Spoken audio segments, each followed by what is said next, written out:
And it is 11:30. Hello, everybody. I am Michelle Mills with the Better Business Bureau serving Central East Texas and out here in beautiful Tyler, Texas. And we are so grateful that for all the people who are participating today, including our BBB friends from all over the United States. So thank you for joining us. And we give you a warm East Texas welcome. Coleman Swartz is our communications manager, and he will be sending occasional messages in the chat box. So feel free to chat with him there, and feel free to submit questions in the Q&A section. If you've joined us today, you're probably a little bit like me and can relate to the description in our registration page. You work hard, you care deeply, you give your all the time. And so you are wired to over-deliver, and that sets you up for burnout. Well, my friends, you are not alone in your search for a little peace and direction. And so it is my pleasure to introduce today's speaker, Dr. Stanley J. Ward. Dr. Ward is a former instructor, program director, and dean of capstone studies at Claremont Lincoln University, where he developed their action research model for mindfulness, dialogue, and collaboration that leads to value-based change. He also supervised graduate student action research projects in organizational leadership, social impact, and interfaith action. Dr. Ward is certified through the International Coaching Federation and in 360 feedback facilitation through the Center for Creative Leadership. In 2014, he founded Influence Coaching LLC, where he now provides coaching for individuals and small groups. His latest book is How to Beat Burnout for Yourself, Your Family, and Your Team. Dr. Ward holds a PhD in leadership studies, thinks fountain pens are cool, and, love this, he jams on the ukulele with his family. So Dr. Ward, welcome. Welcome, how are you?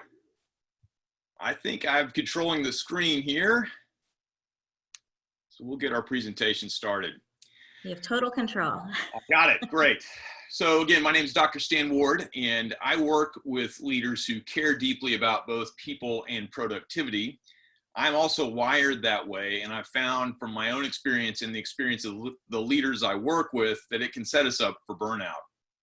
So what I'd like to do today is spend this next hour helping us address that issue, and I want to give you some tools so that you can be proactive in addressing burnout, not just for your sake, but for the sake of those you lead and the family you live with. So with that in mind, let's start with a poll.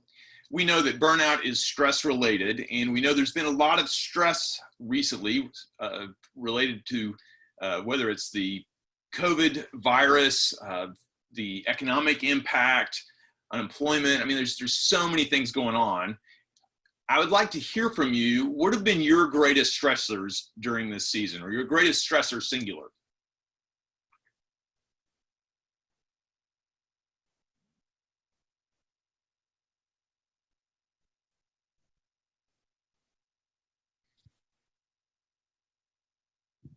All right, so it's interesting watching these change. It's fun to see this live feedback. We've got 38, 39, 40 people.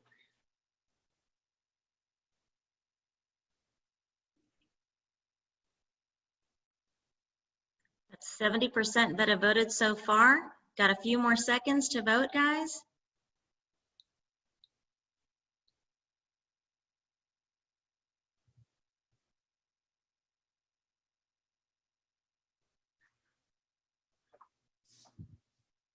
All right, we're good. It's about 76%. Okay, great. Yeah, in the social sciences, if you get over 70% on a survey, you've done well. The largest item here is the lack of control over the situation, and that makes sense.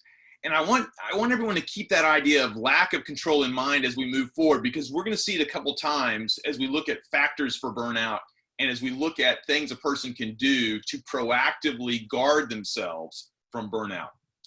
So with that, let's move into our goals for today.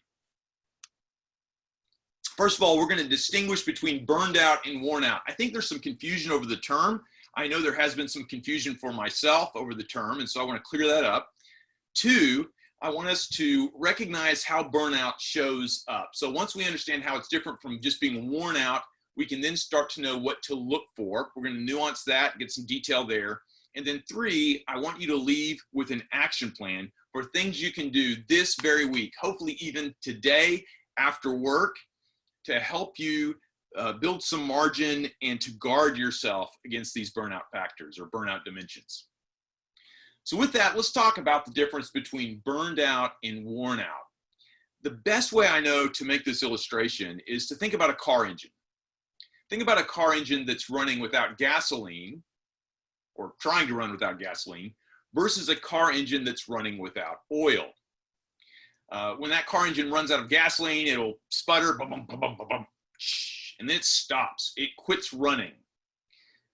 However, we can run a car engine without oil for a time, but if any of you have had experience with that, you know it's not good for the engine, because what's happening is the engine starts breaking itself because that oil is a needed resource to keep the engine from doing damage to itself. And that's really what burnout is. To be worn out is to run out of fuel, and when you refill, you're good. You can keep moving forward. Burnout is something different, and it's more dangerous. So the key difference is to remember that worn out is when you run out of fuel and simply stop. You can rest, refuel, and get going again. Burned out is when you keep running and end up doing damage to yourself, and yes, possibly even break yourself.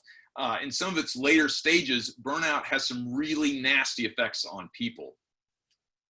So because that was our first goal for today, I do want to check in. And yes, I'm a fan of dad jokes, so notice the checks in the check-in box there. Does anyone have any specific questions about the difference between burnout or worn out? Is that basic distinction clear?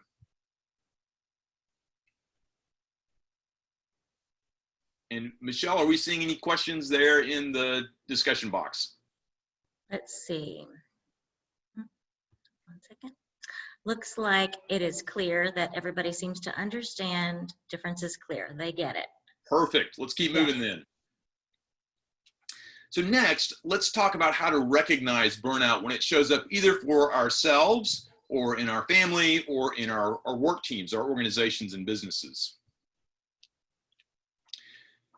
So this comes from the Maslow Burnout Inventory that has been around since the 1980s, and there's a lot of research on this idea of burnout since then. And that inventory identifies 3 dimensions of burnout. So burnout is not just being worn out, it's when these 3 things show up in a high degree. And that's the other thing about burnout.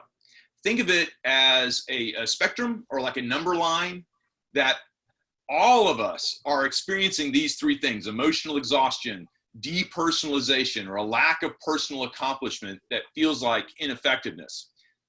All of us are somewhere on that number line regarding these 3 dimensions. The question is, are we in a healthy place? And so in order to understand that a little more, I'm going to dig into each of these 3 dimensions: emotional exhaustion, depersonalization, and a sense of ineffectiveness. We're going to unpack them. We're going to look for what we need to, be looking for in order to recognize these. And then we'll move on and talk about what we can do about these things as they show up. So first of all, let's talk about emotional exhaustion.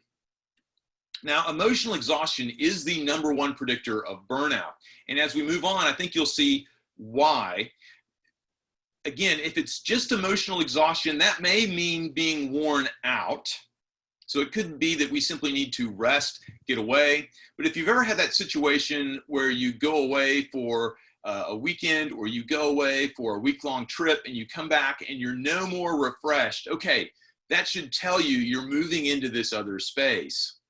Essentially what emotional exhaustion is basically it's chronic fatigue that's related to chronic stress. And in a lot of ways, it can express itself as just this heavy feeling of helplessness, a lack of energy for just dealing with the necessities of life.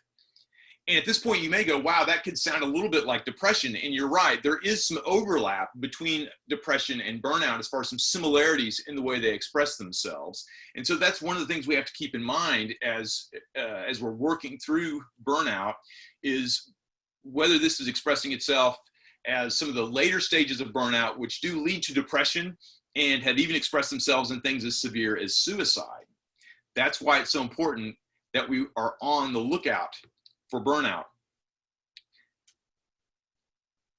Next, let's talk about this idea of depersonalization.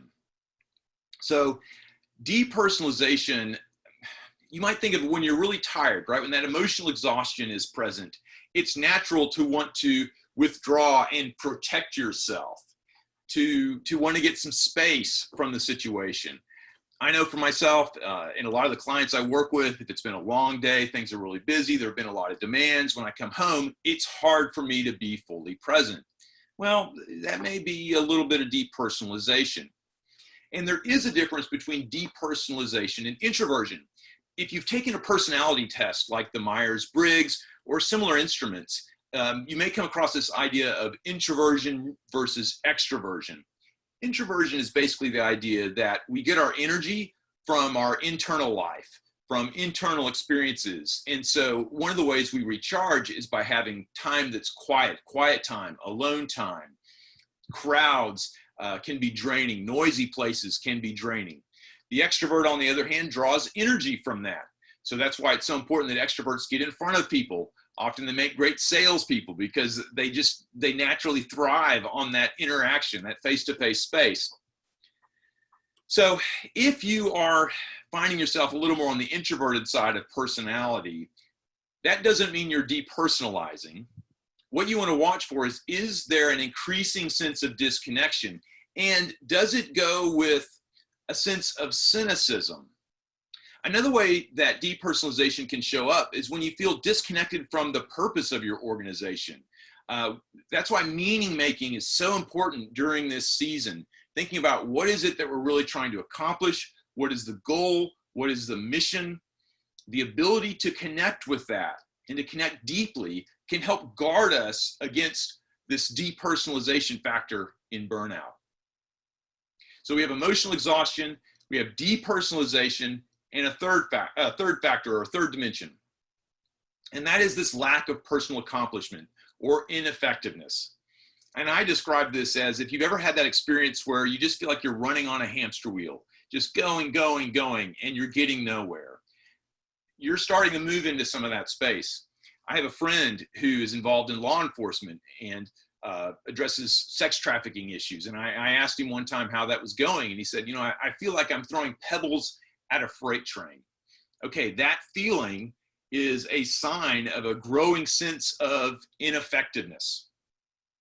The way burnout works is it's not just being emotionally exhausted, and it's not just feeling depersonalized, this growing disconnect. It's not just a growing sense of ineffectiveness, which can, again, express itself as a sense of lacking control. And by the way, I do want to pause and say this is one of the reasons that micromanagement is such a bad thing.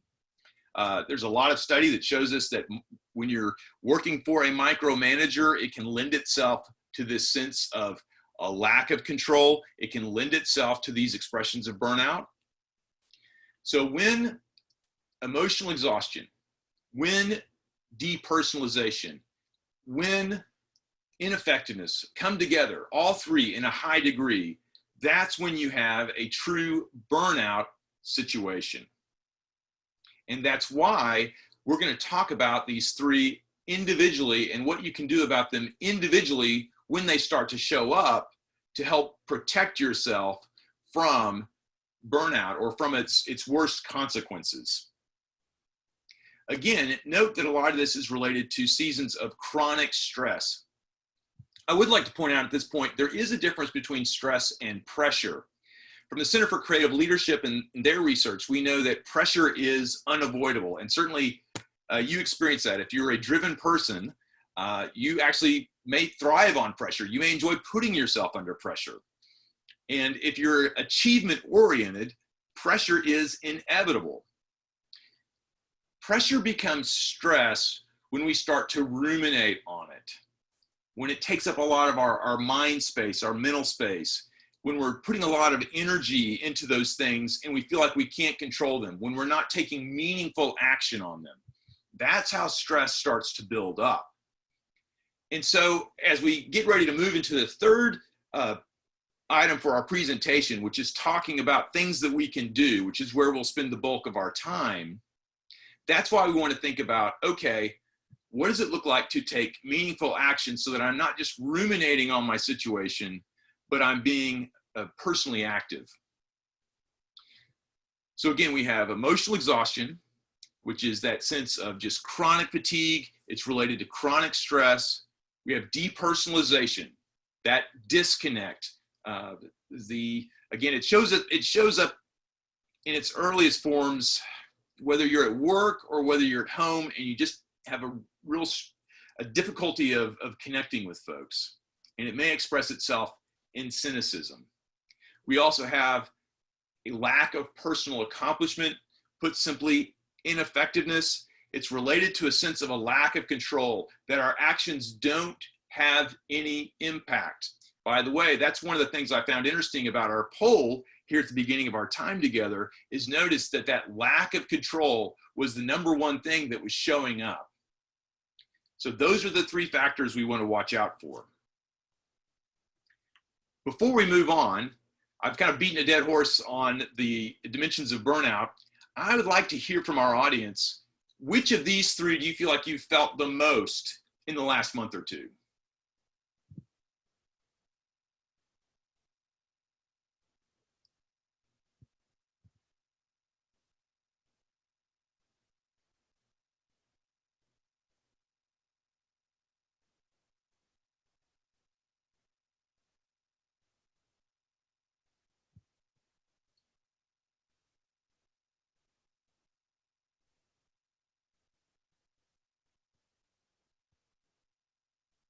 Okay, so it looks like our top result, 48%, emotional exhaustion. The second result was ineffectiveness at 33%, and depersonalization came in third with just 19%. So we make a couple observations on this. One is to say that emotional exhaustion is the number one predictor of burnout, meaning when emotional exhaustion is present, we can expect to see the other two factors in some measure. Emotional exhaustion can lend itself to depersonalizing. Why? Because we naturally withdraw. We don't have the energy needed in order to engage people. The other thing is emotional exhaustion can lend itself to ineffectiveness. Why? Because again, we don't have the energy needed to take meaningful action. When we're not taking action, we naturally feel like a victim of our situation, of a victim of our circumstances. There's a term in psychology called personal efficaciousness, the self-efficacy. It's the ability to feel like I can take action that has meaning, that has real results. High self-efficacy is associated with strong states of mental well-being. That low self-efficacy then lends itself to things like depression, anxiety, and yes, burnout. So again, that's why we're looking at all three of these dimensions and not just one. So I'm going to close that.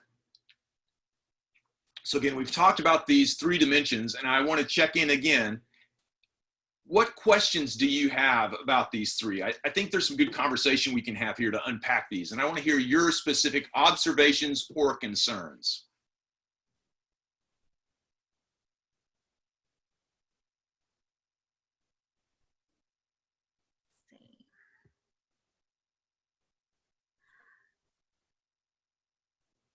Dr. Ward, nothing about that just yet. Please feel free to make a comment in the chat box or ask a question in the Q&A section.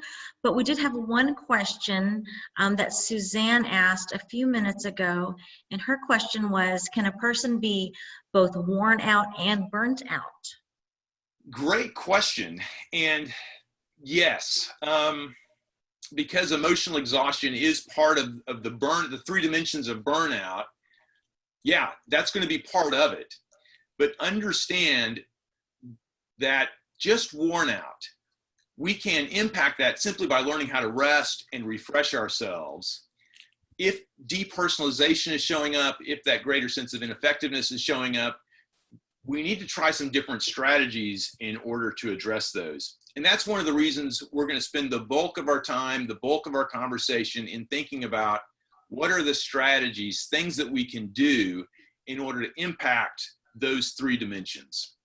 But great question. You're right. There is a lot of overlap. In fact, this burnout model, and there's a coaching model I have that goes with it.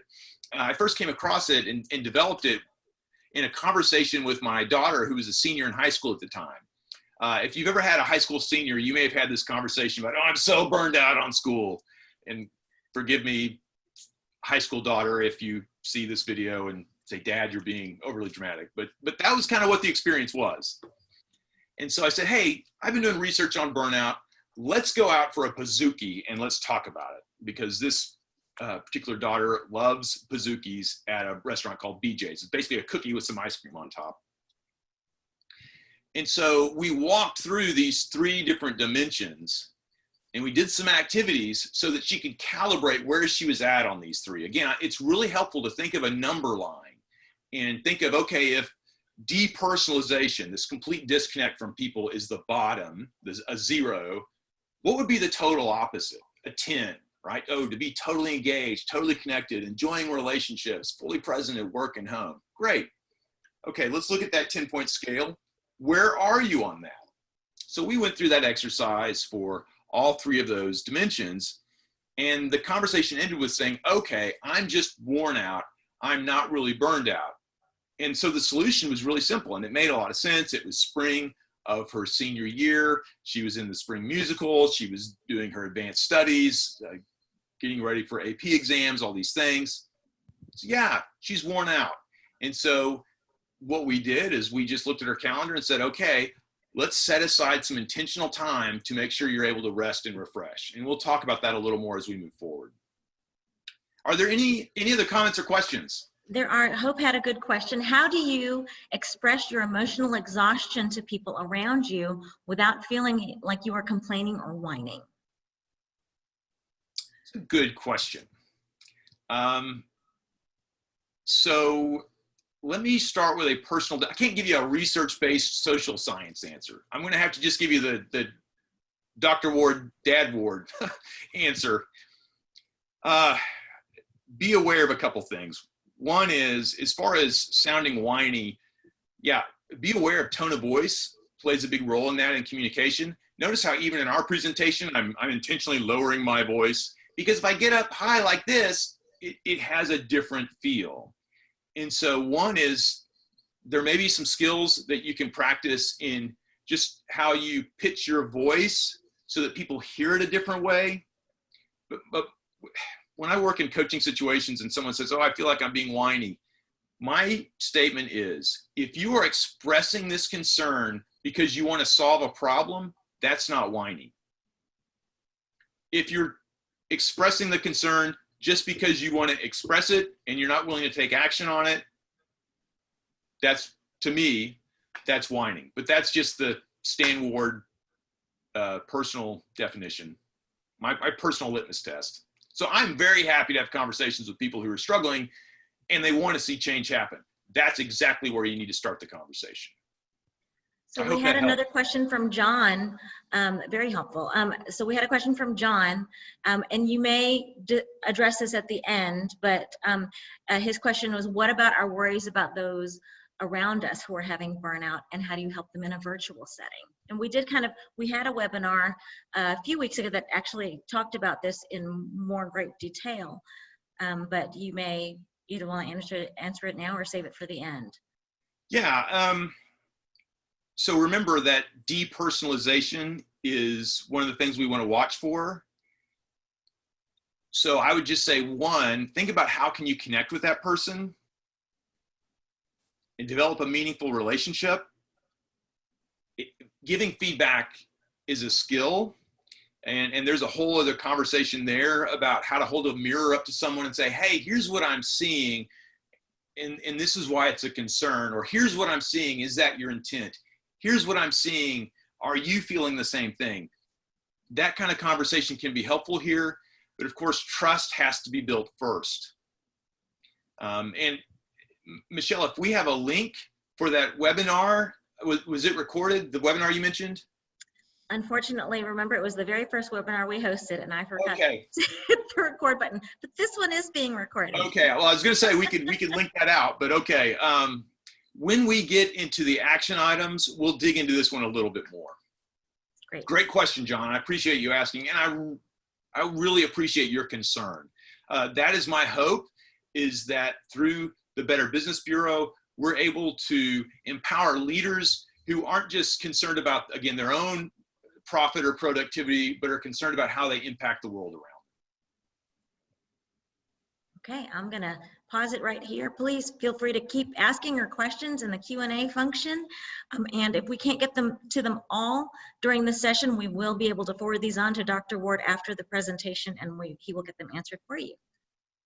Yes, and I prefer to be as interactive as possible. So understand, friends, that if no questions get asked, this is going to be a much shorter presentation. So with that, let's move on. Okay, here's the first transformation, and it's an assumption that we've got to address. Assumptions are like lenses. So this is an easy illustration for me because I've worn glasses for a lot of my life, and the purpose of glasses for me is to help me see reality as close to what it is as possible so that I can function well. If my lenses are not adjusted correctly, things get blurry, and it can be difficult for me to operate in the real world. I mean, this is why part of the driving test is to make sure that you do or don't have glasses, right? There are assumptions that can shade the way we see the world and can make it blurry. And some of these assumptions don't serve us. In my own experience, I struggle with this idea of self-care. Even, this is part of my journey, I still struggle with that term. It can feel selfish, right?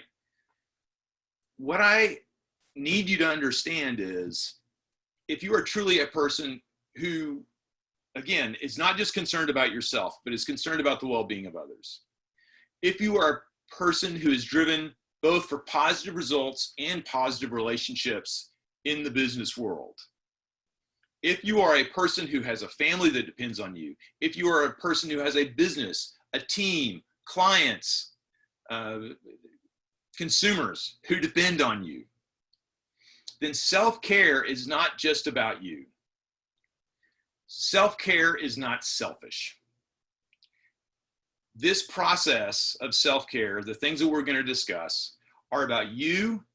They're about how you impact your family. They're about how you impact your organization, your work group, your customers.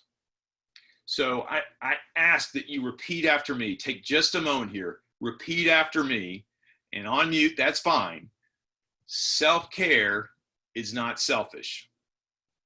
Let's say that one more time. Self-care is not selfish. All right, so with that in mind, let's move forward.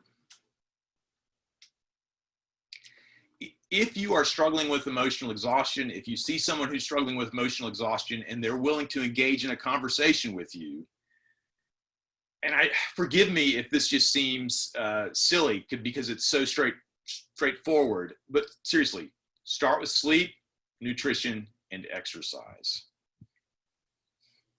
I know that when I get really busy, these are the first three things that I tend to pitch. The clients I work with, when they get really busy, these are the first three that start to go. Yet they are foundational.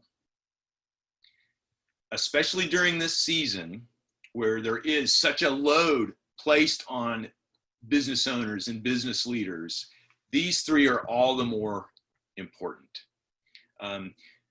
Here's another illustration for you. So think of a balloon, right? We'll pretend my fist is a balloon, right? So that balloon is filled with air. So we have pressure inside the balloon. There's internal resources, that air inside the balloon. There's air pressure outside the balloon, right? Well, if the pressure of things outside the balloon is stronger than the balloon or stronger than what's inside the balloon, what happens to the balloon? It bursts, it collapses. In the same way, as pressure grows and we begin to feel more and more pressure, and we're not just talking about stress, I'm simply saying pressure on us as leaders, community members, family members, as that increases, That's why those internal resources become even more and more important. And yes, things like sleep, nutrition, and exercise help build those internal resources. One of the simplest things you can do also is make space in your calendar for things that give you energy. Early on, I was in a client conversation, and this client was talking about how she had meeting after meeting after meeting, and these meetings were so draining. And so she'd walk away from her workday just feeling exhausted. One of the simple tweaks we made for her is we made sure her calendar included at least one meeting a week that would be energizing, that there was at least one conversation that was with a person or with a group that energized her to help start shift away from emotional exhaustion. And because emotional exhaustion is the #1 predictor for burnout, I also want to give you some more suggestions. Please take time to rest and refresh. And that's going to look different for different people. Michelle mentioned I enjoy playing ukulele with my family. For me, that's a simple way to rest and refresh. I spend a lot of time in the virtual world. I'm an online professor as well as a writer and all this stuff. I spend a lot of time at my desk. I have a lot of client conversations this way. I have to get out of this and do something physical and something that's not so analytical. So music helps me do that. That's resting and refreshing. And I plead with you, please avoid numbing. It can be very, very tempting and can make a lot of sense to say, hey, at the end of my day, I'm just going to come on, I'm going to put Netflix on autoplay or whatever, and I'm just going to sit here in front of the screen. If you choose to do that, be aware, what's the motivation?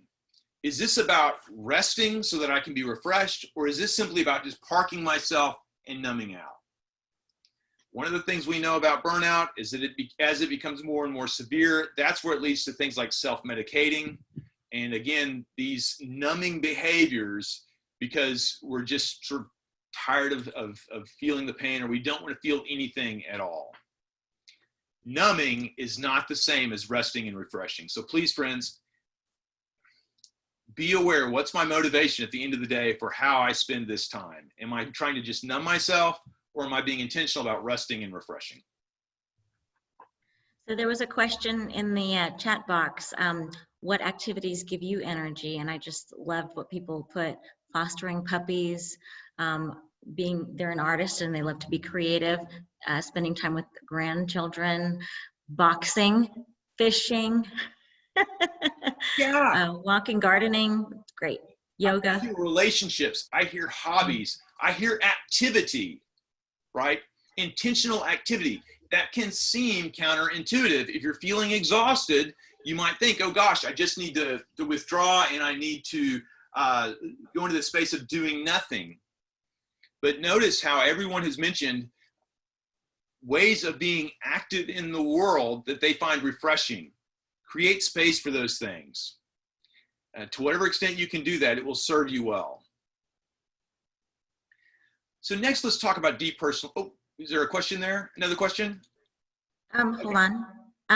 I just wanted to say that, one thing that I do, and I encourage my leadership team to do, since we have a lot of leaders on this call, is take a day of reflection at least once a quarter, where you totally disengage, or not disengage, disconnect, turn off all your electronics, and kind of do a SWOT analysis of yourself to kind of see who, where you are, why you're there, and then kind of what's next. It's a great way to reflect.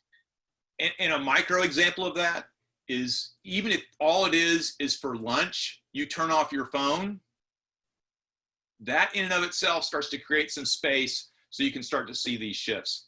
Notice also, we're talking about little things. I'm a huge believer in the power of small experiments for big results. And the book explains what small experiments are and how you can use those. Essentially, again, as people who are highly driven, highly involved, the temptation is to think, oh, I need to do more. Okay, we're not talking about doing more, because that's the kind of thing that can lead to burnout.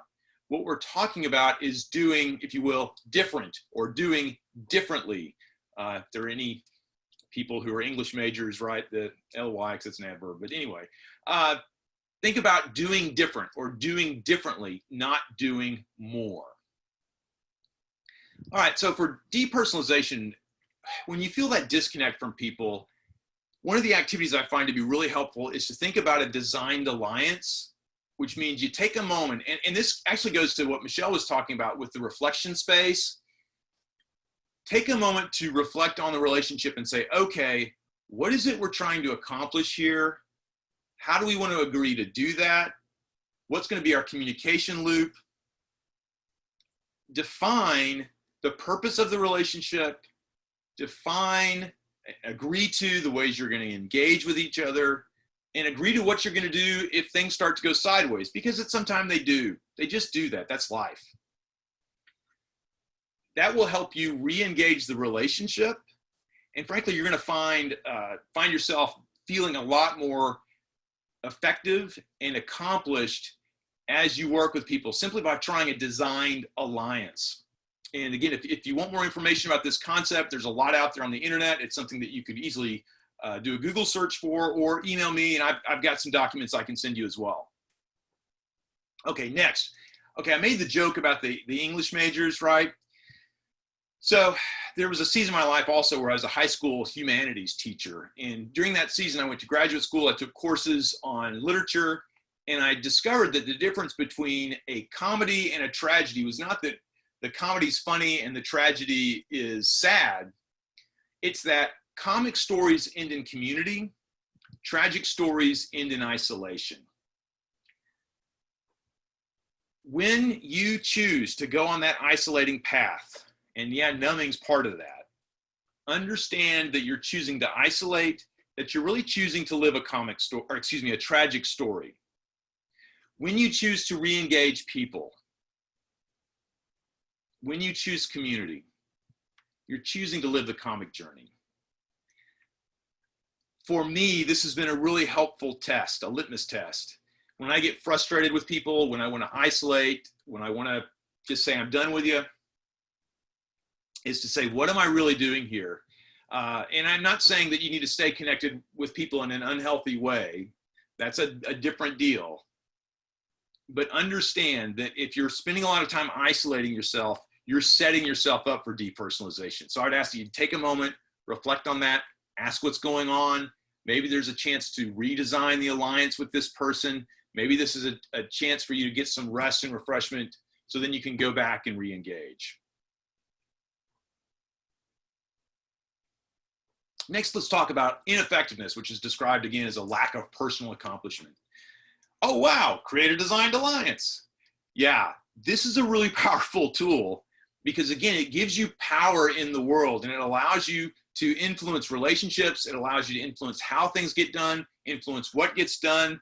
And so internally, that's going to help rebuild this sense of the ability to have a meaningful impact in the world and to not just be a sort of a hapless victim of circumstance, that you're engaging the world, you're acting on the world. It's not just acting on you.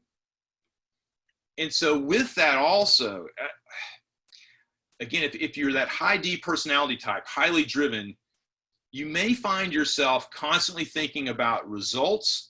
And yeah, data management, I get it, data analysis, what are we accomplishing here? Those are all important questions. And I don't want to dismiss those. Yes, is my business going to be sustainable in a year because of what's happening with our income? I get it. Yes, that's a result we need to pay attention to. But especially during seasons like this, when there are so many things that we can't fully control. We can't control the virus. We can't control the larger economy. If we're just looking at those results, we're setting ourselves up for feeling ineffective. And so one way to counter that is to think about what are the meaningful actions I'm taking today? What are the intentional things I'm doing today? How many prospects have I spoken with today? Okay, that is something I can measure. I can measure those actions and I can trust that eventually those will lead to the results I need. So I'd encourage you, if you're really feeling like there are so many things out of your control right now, think about the actions you're taking. Going back to rest and refreshment even. All right, did I spend time to ride my exercise bike this morning? If the answer is yes, okay, that's an accomplishment. allow yourself to recognize that and to draw energy from that so you can go out, so you can push back against things like burnout. All right, so let's take a moment. We got another poll. Which of these 3 dimensions, whether it's emotional exhaustion, depersonalization, or ineffectiveness, after listening to the presentation so far, and we've still got a little more to go, after listening to the presentation so far, which of these 3 dimensions do you plan to take action on first?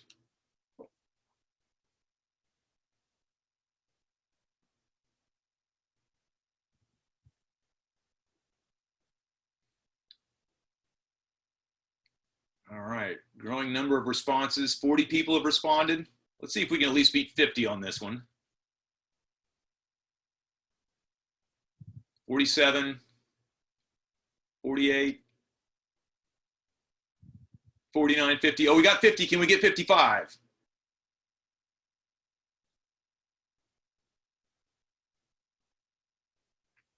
Oh, we've paused at 50. 51. All right. So the primary response here is emotional exhaustion by 69%. That makes sense. And that's wise because, as we mentioned, that's going to be a major predictor of burnout. As it shows up in increasing numbers, or as its presence grows, often the other 2 can start to grow as well. So that's why we're going to take time to make a plan. So what I ask that you do is think about, so today is Wednesday. Think about the rest of your week, Wednesday, Thursday, Friday, and look into the weekend, okay? Think about the small experiments that we've suggested and how they relate to things like emotional exhaustion, depersonalization, that sense of ineffectiveness.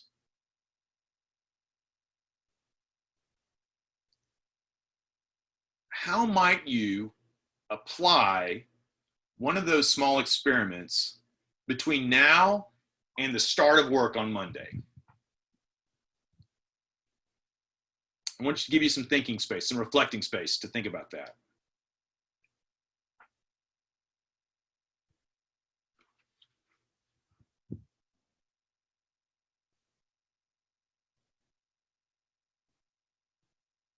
In fact, bonus, see if you can brainstorm 3 ways. You're not committing to 3, but just take a moment. See if you can think of 3 ways even that you could apply some of these small experiments and some of these ideas to push the needle back against burnout, to push from that 0 of burned out, ineffective, depersonalized, exhausted, toward these more positive spaces, the grandparents spending time with grandchildren, the taking care of puppies and that kind of thing.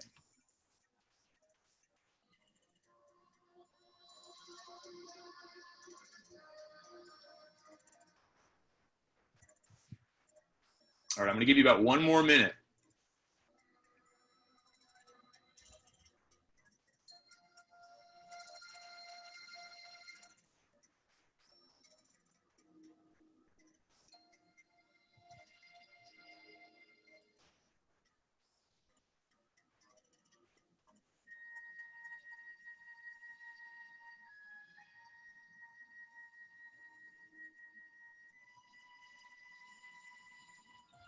All right, now I want to call you to commitment. Which of those 3 options are you willing to commit to between now and the start of work on Monday? Bonus, if you're comfortable, I ask that you would share that in the chat box.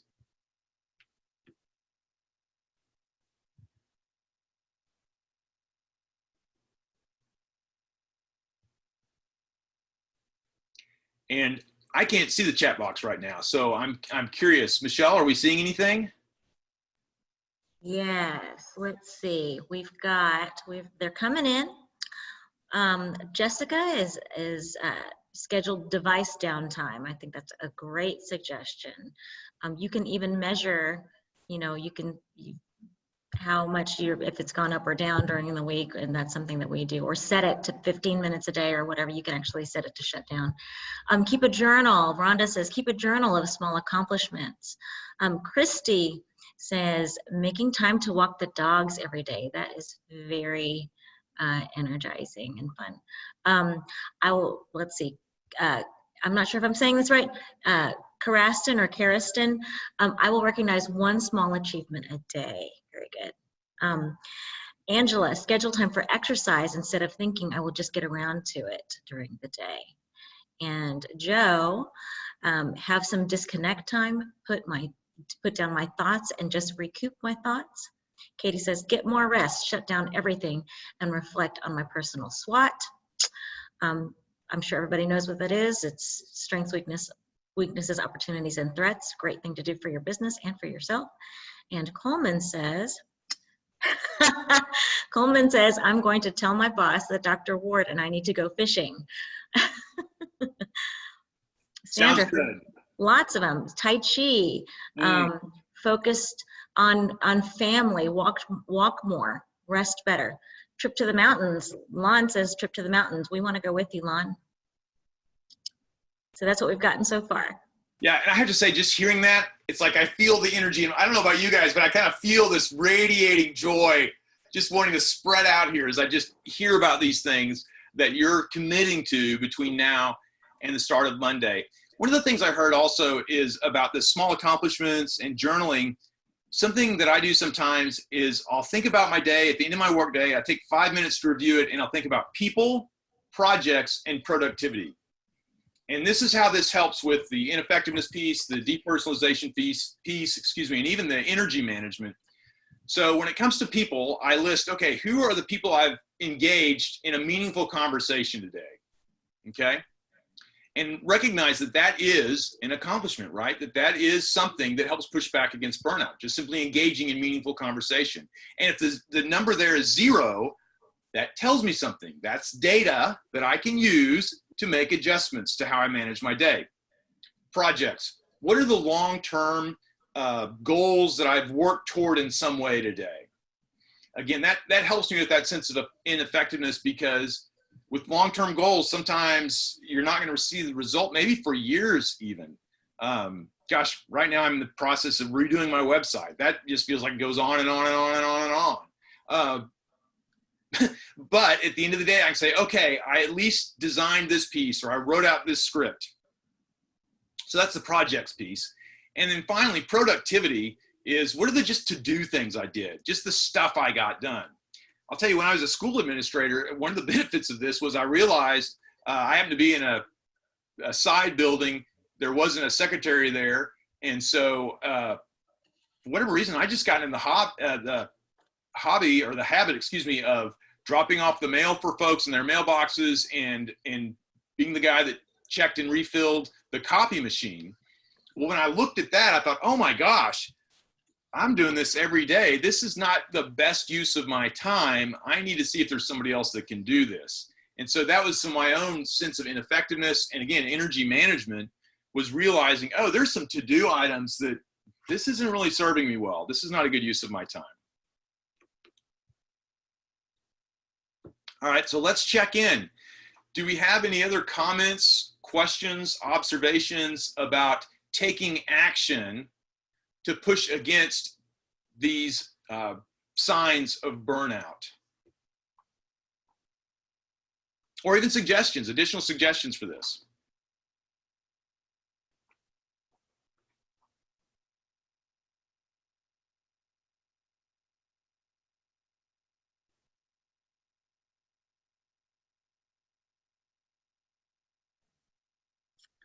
Matt says, focus on others. Good suggestion. Mm-hmm. I think it's always helpful when you stop looking inward. Yeah, there's a space for that inner reflection. And again, my personality, I like people, but I'm introverted, which means that people just take a lot of energy out of me. And so it's very easy for me to want to retreat and just get in my head. But that can lend itself, again, remember the difference between pressure and stress, that can lend itself to stress. And so when we start connecting with others and thinking about others, that can help us get out of our headspace.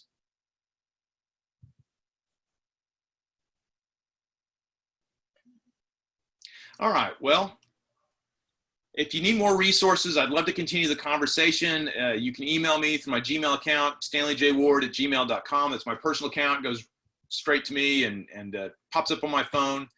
Also, stanleyjward.com. That's an easy one to remember. That's a personal website that has a contact form.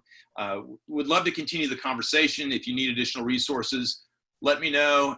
And again, there is the book, How to Beat Burnout for Yourself, Your Families, and Your Team, that explains a lot of this in more detail and provides a lot of these small experiments. So, Michelle, thank you for this opportunity. Friends, I hope this has been beneficial. And if there's other questions, comments, I'd love to be engaged in the conversation. Thank you, Dr. Ward. That was really enlightening and helpful. And I would like to go back to a couple of questions that we received. Regarding your last check-in from everybody, Sandra said she has a new hobby or plan, a different type of vacation. And Katie says that she loves the idea of thinking about productivity when I do things that are helpful to others but are not productive for my tasks, goals, or tasks. Let's see. And then we have some other questions that were in the queue. So let's see. How to some ways to maybe maintain emotional energy. Jennifer asked that question. Okay, so we're looking for some suggestions on how to maintain that emotional stasis in a positive way. Okay, so that's a little tricky in that the feel-good chemicals of the brain, unfortunately, they metabolize fairly quickly. And so we are naturally going to do this. And so I think realize if you're feeling this, that's part of just being human. And then I think two is, again, what are those things? I mean, I'm thinking Marie Kondo in a way, what gives me joy, right? I think for certain personality types, joy is like a muscle that has to be exercised. And so it could be as simple as, what are the things in my office that help remind me of my purpose in the world, that sort of help reorient me? Here's the deal. I'll give you an example of this. This guy right here, this is the Captain America Funko Pop doll. You know why? He's a gentleman. He shows up big in the world, helps people out, and he's got great posture. Three things that I want to do and be. And so I look at him, and periodically I just kind of grin, because it's kind of silly. If you're a mountain biker and you got a picture of a mountain bike trail on your wall or something like that, those little things can help. So yes, our physical environment can play a big role in our emotional well-being overall. Again, I would encourage you, relationships are so important. That human connection, there is no substitute for it. And a lot of the emotional struggle that I've been seeing with folks has been related to the fact that so many of these engagements now are mediated through technology instead of live engagements. A third thing to be aware of is the function of routine in your life. Early in the COVID crisis, again, I was a part of a network of coaches, and we were talking about some of the things we were seeing in our clients. There was a lot of a sense of lethargy, of disconnect, of just overall tiredness. And that was related to just folks had lost their routines that helped give them some structure to their day and actually help with some of that emotional space. So be aware of routine, be aware of your physical environment, and yeah, just take time to do the things that give you joy. I hope that helps. If you've got additional questions or concerns, let me know. There's one more question that's a good question, and might help some other people here in the audience. What can a person do if their circumstances limit their options of what they're able to do, such as not having a place to walk or organize items? There are situations in which people do not have control over their environment or space. Yes. And I think the first thing is to sort of step back a minute. Let's take in the big picture and let's ask, okay, where in your life can you have control or space? You may not be able to have it in one setting, but in another, to the extent that you can impact that other setting. All of life is related. It's not work life and home life. They engage each other. I mean, I know we want to be professional, and so we're going to show up fully at work even when there are distractions at home. However, we still carry that burden. We still feel it. And so if at work you're in a pretty limited situation as far as your ability to impact that environment, impact your schedule, I get it. What might you be able to do at home or outside of work to increase that sense of self-efficacy? I've worked with clients who feel like they're in kind of a middle life crisis. They're wondering if they should leave their job. And what they realize is actually the job, it's a steady gig, it's a good thing. And they find fulfillment and energy in maybe finding a way to serve on a nonprofit board or something like that outside of work. And by taking action in that space, it helps mediate some of the frustration they have in the workspace, because basically they come in with an emotional baseline that's in a better place. Great. Angela just had a comment that she has a Wonder Woman in her office, so you're, whatever that thing is called. Yeah, classy, I like it. Well, thank you again, Dr. Ward. We really appreciate you being with us today. It was very, very helpful to me, and I hope to all of our participants today. Thank you all for joining us. It is 12:27. It is National Mental Health Awareness Month. There is another webinar to address this issue on May 28th, and the intro is more about those. You may know somebody who's been laid off, and they are dealing, or things like that, and they may be dealing with some other things that might affect their mental health. And so BBB Louisville is going to be hosting this one, and then Nancy Brooks, Executive Director for the National Alliance on Mental Illness, is going to be presenting a free webinar that will help you also feel very balanced and safe during these very, very difficult times. Again, thank you for joining us from here in Tyler, Texas. We wish you all well and hope that you are safe and healthy. We'll see you next time.